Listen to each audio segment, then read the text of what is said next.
In a blatant and desperate attempt to seem far more rational than they actually are, Christians and Muslims will often show you a list of famous scientists who believed in God, as if such minds are entirely on their side.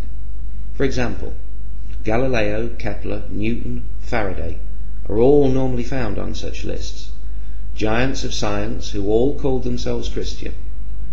But all of them died long before the atomic age and the discovery of the God-confounding mechanisms of pure chance that rule all quantum reactions. They never heard of DNA, spectroscopy, redshift, stellar nucleosynthesis. They never heard of protons or neutrons or the laws that govern everything these particles can and cannot do.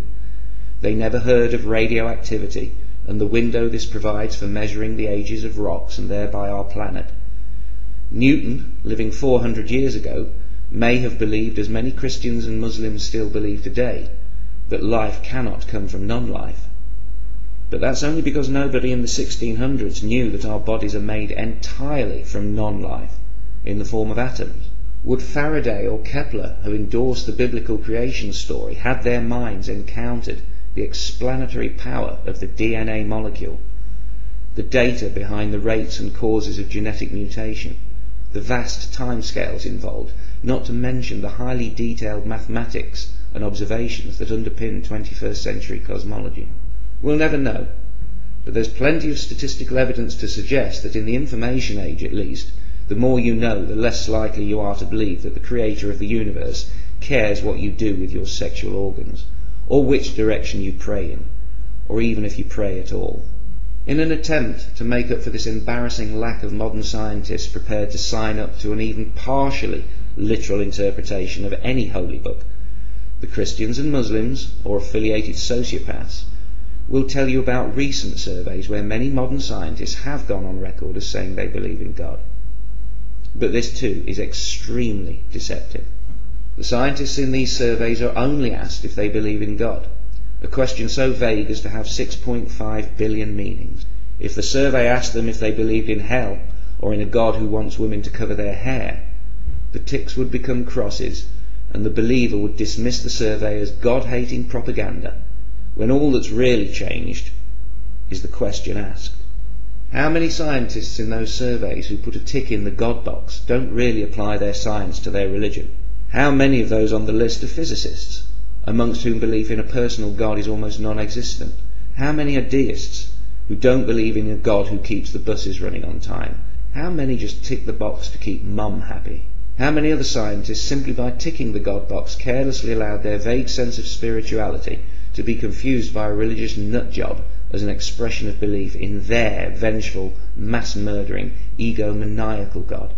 If we removed from the list all those scientists who don't believe in hell, I wonder how many names would remain. I think the long list would become a very short, very unimpressive one.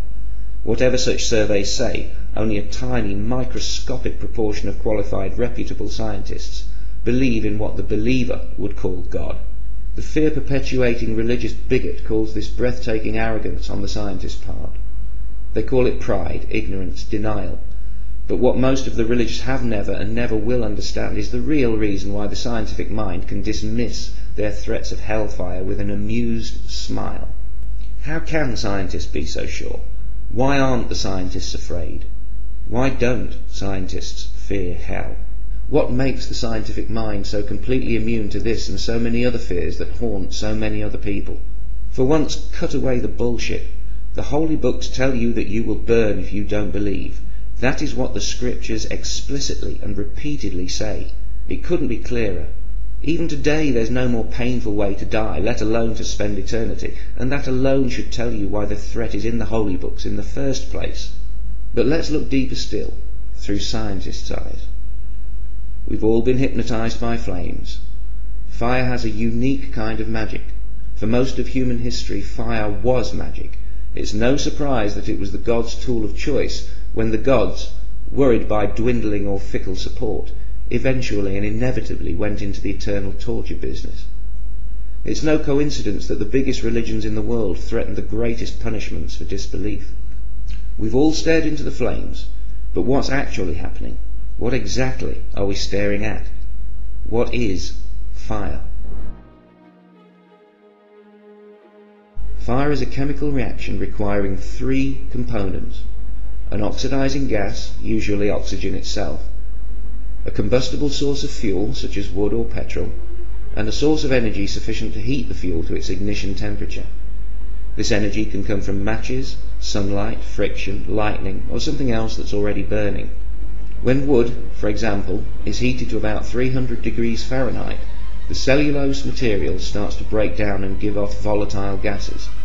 When these gases reach about 500 degrees Fahrenheit, the heat energy overcomes some of the electromagnetic energy, binding the atoms to the complex molecules found in wood. The molecules begin to jiggle apart. This releases smoke, a gaseous compound of mostly hydrogen, carbon, and oxygen atoms. These briefly free atoms are then suddenly and violently drawn, by electromagnetism again, to combine with oxygen atoms eager to share electrons with elements with one or two to spare. This reconfiguration happens almost instantly. Fire is a brief outbreak of chemical freedom, as atoms and molecules race to rearrange themselves into the lowest and therefore most stable energy states available. In the process, atoms release the energy they no longer need for stability, in the form of light. Firelight is just the same as any other light.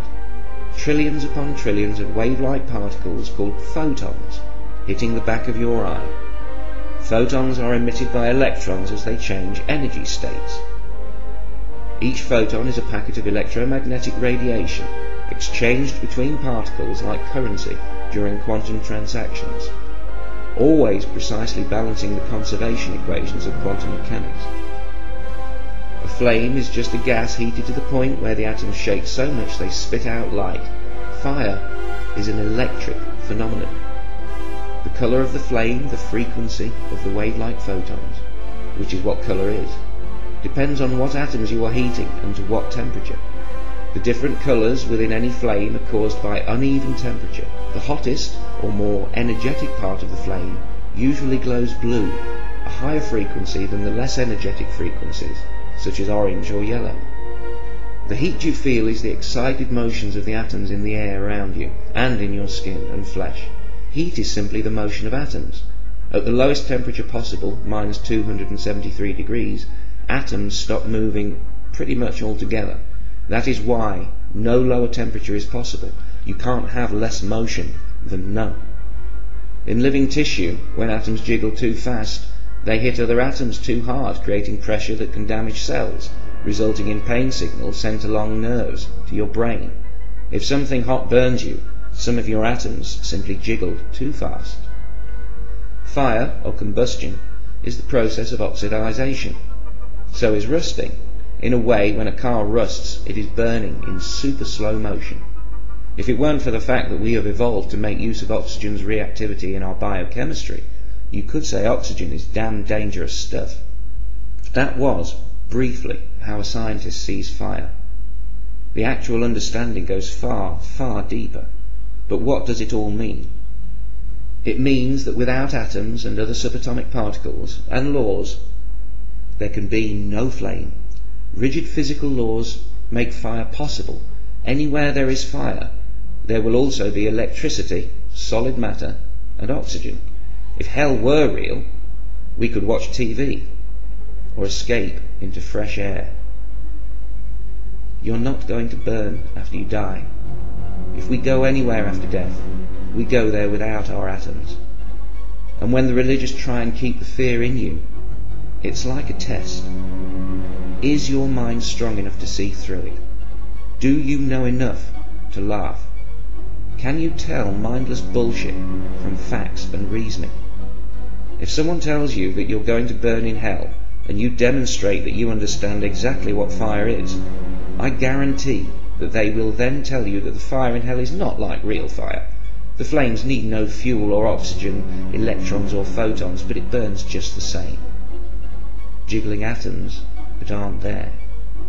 In short, they're telling you that the fire in hell is magic fire. Religion only exists because most kids believe in magic, and all adults were once kids.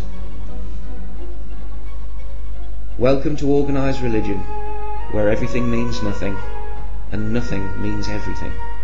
where knowledge is ignorance and answers only lead to confusion. But just as those least likely to believe in magic are professional magicians, those least likely to believe in the supernatural are those with a firm understanding of the natural. You don't have to be a scientist to have scientific understanding. Learn and be free. It's your mind. Fight for it.